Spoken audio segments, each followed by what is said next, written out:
And we are on Jazz Street for day number 2 of the CGI RIJF. And one of my must-see shows for tonight are these 3 young men, Empirical. Please announce your name and what you play. I'm Shane Forbes, I play the drums. I'm Tom Farmer, I'm playing double bass. Lewis Wright, and I play the vibraphone. And the name of your latest album is called? Indifference Culture. What inspired it? Because it's such great team writing, and these days it's a lot about individuals and virtuosos, but you guys still write like the old classic Weather Report days as one collective. At least that's for how I hear it. But how about you guys creating the music? Well, that's been our ethos from the beginning. We've always liked to, do everything as kind of one collective. We all individually write for the band, so each piece of music can have a distinct, different identity. Yeah.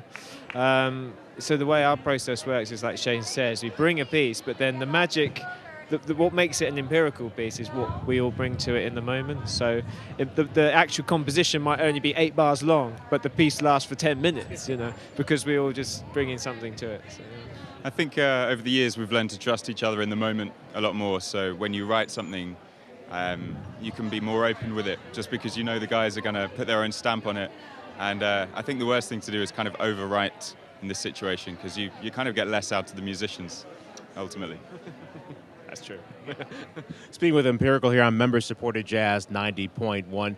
So talk about the writing process. Do you guys write when you're in the studio, or just write? Do you individually bring pieces to the band to look at and say, no, this won't work. Yeah, we can make this work. Or how does it work for you guys? Yeah, no, we individually write in our own time, and then we'll get together, have like a rehearsal, and then try things out. Some things work, some things don't work so well. Say I could write a skeleton of a piece, and then once these guys have played it, I can then go, okay, this is what I need to tweak, and I take it back. So the music gets written over time rather than it's always completed when we come to rehearse it, if that makes sense. And I was also going to add that even if you do write something, the guys might not feel like playing it that way. So like if you come to the gig tonight, it will be very different to how we're going to play it tomorrow. And that's deliberate, we're going for that kind of vibe. So. I think we're also getting better compositionally at distilling what Empirical is. So I think when we first started, it was a real broad, it still is broadly influenced, but our pieces were very, very different. And these days, just because we really know intimately how we all play, we write very specifically for each person, so it ends up sounding like an empirical composition. Speaking with Empirical on member-supported Jazz 90.1. So what have you been checking out for music these days, either inside or outside of jazz? I've been listening to actually a lot of Debussy, actually. It's funnily enough. I'm always listening to Cuban music and music from Sierra Leone and Mali. So Brazilian music, a lot of music from all over the world. Wow, I mean, obviously so much, but today I was checking out some Ahmad Jamal from 1971, around the kind of awakening. So going back to some of that kind of music and seeing what we can get from it again. In the Rose period for Ahmad. Yeah, exactly. I like it. I don't know it that well. I know the earlier kind of like Pershing stuff, but yeah, it's cool. Yeah, again, very broad, all sorts of stuff. Recently, a lot of Cuban music like Shane, and a big mix of stuff I'm really into a lot of soul music from the 60s and 70s, so I've checked a lot of that stuff out, and yeah, real mixed bag. Speaking with Empirical on member-supported Jazz 90.1, playing 2 shows tonight at Christchurch at 6:45, 8:45. So give us a sense of what's going on over the pond in England in terms of jazz, what you guys are checking out, and who are some of the bands that we should know about that they may not know out here in the States, or folks?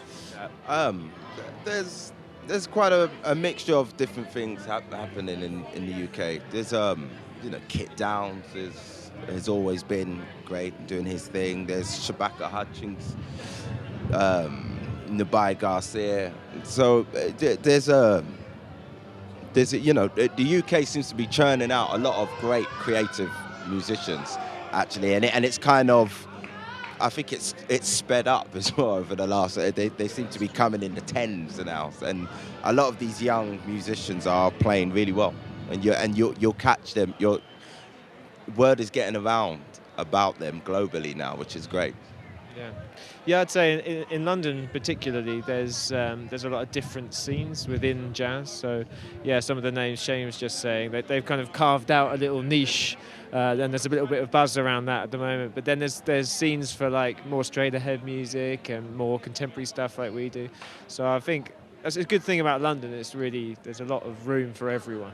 So yeah, absolutely, I agree with that. I think a lot of musicians who are quote-unquote jazz musicians are taking lots of influence from all kinds of music that they hear around in London, which is, like Tom said, there's so many scenes and niches and different kinds of music going on, so people are really making the most of living in an exciting city like London. I'd also say go and check Kit Downs, just because he's here in the next couple of days, so yeah, he does some great stuff. Well, again, gentlemen, thank you so much. Empirical, name of the band, playing tonight, 2 shows, 6:45 and 8:45, or at Christchurch, taking jazz further. Thanks so much, gentlemen. Thank you very much.